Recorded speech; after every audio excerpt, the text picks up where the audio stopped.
We're here today with Gary LaChance, and we're here to talk about an important current topic. I think you might be able to see what that topic is just by taking a look. Gary, how are you? Pretty good, Greg. Well, we're here to talk about the corridor, the CMP corridor. Gary, tell us a little bit about the movement that you are helping to move along and what the goal is. Yeah, thanks so much, Greg. Volunteers throughout the state are collecting signatures to stop this stupid corridor. Avangrid purchased CMP and they've turned it into the worst rated utility for 3 years in a row throughout the whole entire country. They've pounded millions of dollars in advertisings to trick us into thinking it's a good deal for Maine. It's not. Geez, I didn't know many people knew that the rating was so poor. 3 years in a row, worst in the nation. Interesting. Interesting. So tell us more. We're collecting signatures. We think that the people of Maine should decide on this, not a Spain company that is going to make millions by cutting a swath through the largest tract of undeveloped land east of the Mississippi. If they're going to frack the Kennebec River, which is crazy, it's going to affect 263 vernal pools, 115 lakes and streams, and is going to leave the area in a potential for California-style wildfires.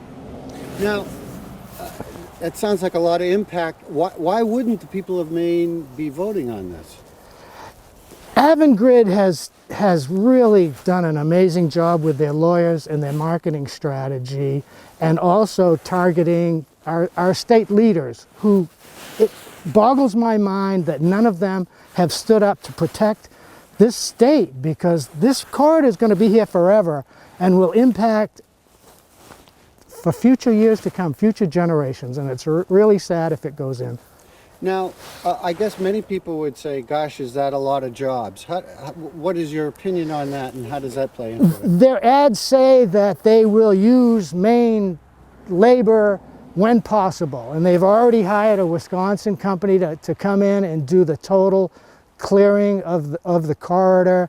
They're using companies from New York as well. They skew the truth. Right. Their latest ad says that the volunteers are paid for behind big oil, and that we're not representing the state but the oil industry. And I'm telling you, the volunteers like me love this state, and that's why we're trying to protect it. That's why we're trying to stop this nonsense. What kind of numbers do you have on your Facebook? Because I know that's where you are populating and inviting people. So maybe you could tell us a little bit about that. Yeah, if everybody could go to the No CMP corridor. We're in a major push for signatures right now. We're going door to door. We're setting up outdoors. If you go to that website, and it'll show all the towns and where you can sign the petition. And really help save the state from this destruction that is really just providing power to Massachusetts on Maine's 200th birthday. And ironically, it's bringing dirty hydro, the Hydro-Quebec and Canada. They've destroyed land up there. They've destroyed the fisheries. The caribou can't travel in their routes they used to travel for decades.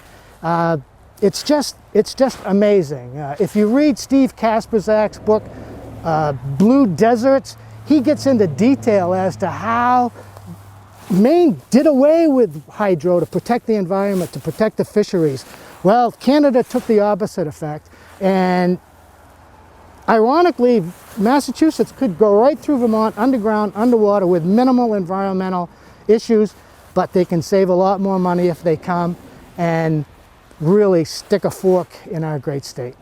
Tell us where that Facebook, what's it called again, how they can get a hold of you. It's the No CMP corridor, Facebook.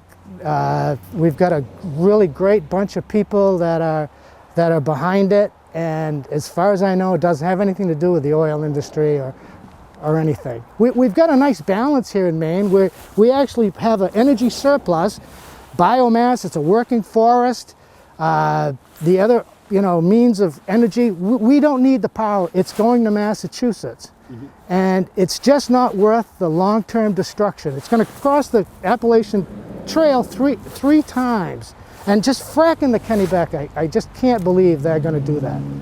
More information available on the Facebook. And Gary LaChance, we appreciate you taking the chance and explaining it a little clearer bit. Thank you so much for letting me voice my opinion. I'm really passionate about it. Thank you, Gary. Thank you. There you have it.